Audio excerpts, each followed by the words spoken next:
Okay, it's Shane here from Trade and Military. I'm off to Taranaki this weekend to New Plymouth. We've got a gun show happening this weekend on the 3rd and 4th of November, and it's at the Quality Hotel at Taranaki. I'm just going to talk about a couple of rifles that were taken down, taken about 20 or 30 down to this gun show. This rifle here is a JP Sauer. You can see it's marked in CE and it's dated 1943. So this is a middle of the war rifle in a laminated stock. You can see here the stock is laminated. What's really interesting about this rifle is the number here on the bolt matches the number here on the rifle, and this is a matching rifle, and this is one of the rifles that's going to be down in the Taranaki Gun Show on the 3rd and 4th of November on Trade and Military stand. What I've done is I've put chalk in the factory marks and the year marks so they're easier to see. This one's BCD, which is Gustloff. This is a very interesting rifle, 1944 dated. This is made when the Germans were under some pressure. You can see here the markings on the side of it, once again filled with chalk. Those are the proof marks, and the very interesting thing is it's also got the stamped barrel bands for the late war rifle. If we turn the rifle over, you can see that the trigger guard and the magazine floor plate is all stamped. So this is a characteristic of the late war rifles. When the German manufacturing facilities were under pressure, they went to stamped materials for the trigger guard and the barrel bands. And you can see here, once again, we've got a laminated stock. Okay, this rifle here, you can see the chalk and the marks again. That's the BYF factory code, so those letters read BYF. That's for Mauser Werk in Oberndorf, and the date is 1944. And you can see the proof Waffen amp there, which is number 135. So that's an eagle at the top and 135 at the bottom of the eagle. That's a Mauser mark.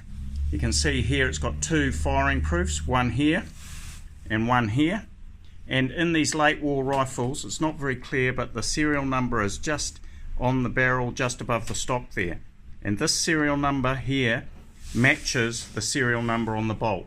So this is a very nice late war rifle matching serial number on the bolt. Now if I go to the front of the rifle and look at the barrel bands, we can see a characteristic of the late war rifles. These are stamped welded barrel bands. You can see here they're made out of stamped metal. This was a lot faster and easier and cheaper for the German factories to make in World War II. And if I turn the rifle over and look at the trigger guard, you can see the trigger guard is once again stamped, and the magazine floor plate has the rifle number on it, so that matches the rifle and matches the bolt. But there's no serial number on the actual trigger guard, and that's a typical thing when the rifles are late in the war. And as you can see, if you look closely at the stock here, you can see the laminated marks. It's a classic laminated stock from World War II. This rifle here is a Turkish rifle, and you can see here this rifle has been stamped in with Ankara over the top, and the date is 1939. So the Turks were German allies in World War II, and they had a crescent mark which was clearly marked between the Ankara. You can see the crescent of Turkey, that's their proof mark. And if we go down the bolt, we can see the numbers here, and right at the end of the bolt we can see another Turkish crescent proof mark. So this is a very nice Turkish 8mm rifle. Its stock is walnut, and it has the firing pin washer.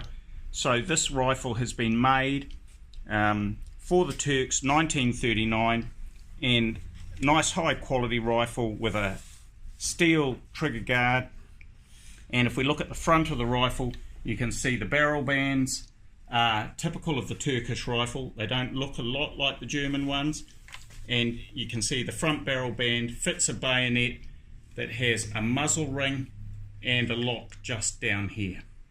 So what we have here is a Spanish Air Force carbine, and you can see very clearly I've put chalk in the mark here, so it's not that well defined, but there's the Spanish Air Force markers over the rifle.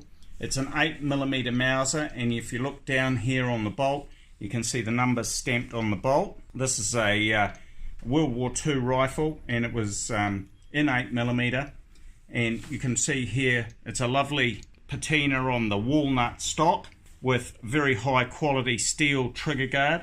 And if we go to the front of the rifle, you can see the typical solid Spanish barrel band, a barrel spring, and the typical German setup for bayonets here with the H bayonet bar and the H barrel band. Okay, this here we've got a number 4 rifle. These are pretty standard issue when they come right at the end of the war. We also use them in training. When I was in the Navy, we used them at drill training. This one is an early dated one, and over here we've got the manufacturer mark with 1943. It's a mismatched bolt, but it's reasonably nice. You got NZ stamped, which shows it was in New Zealand. Over here we've got the standard spike bayonet, and that spike bayonet has got a plastic scabbard, which is a little bit more harder to find. So that's your standard spike bayonet. These fitted three different types of bayonets.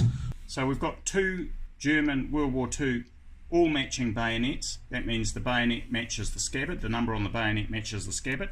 So there's this one here, 1940 dated, and there's this one here, which is 1938 dated.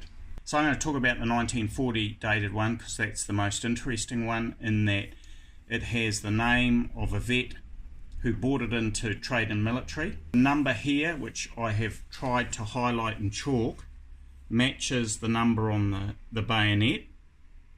The bayonet has wooden handles and is dated on the spine at 1940, and it's very difficult to see that.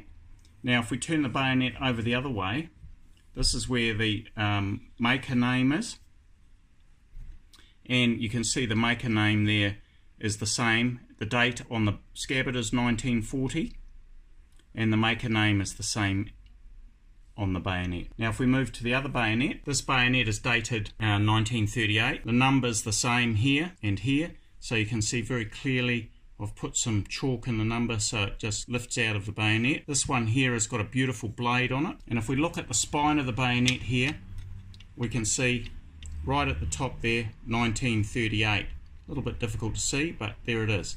So if I turn it over, this bayonet here has got the same manufacturer.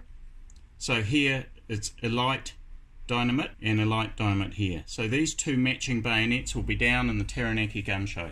Also got a couple of new rifles. This is reasonably new. This is in pretty good condition. This is a Breda semi-auto shotgun.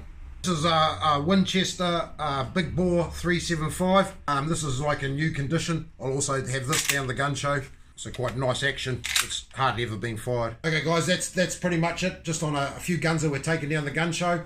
I'm mostly taking down guns and swords to this gun show because we've got a whole shop full of it, and I think we'll just take down guns and shows.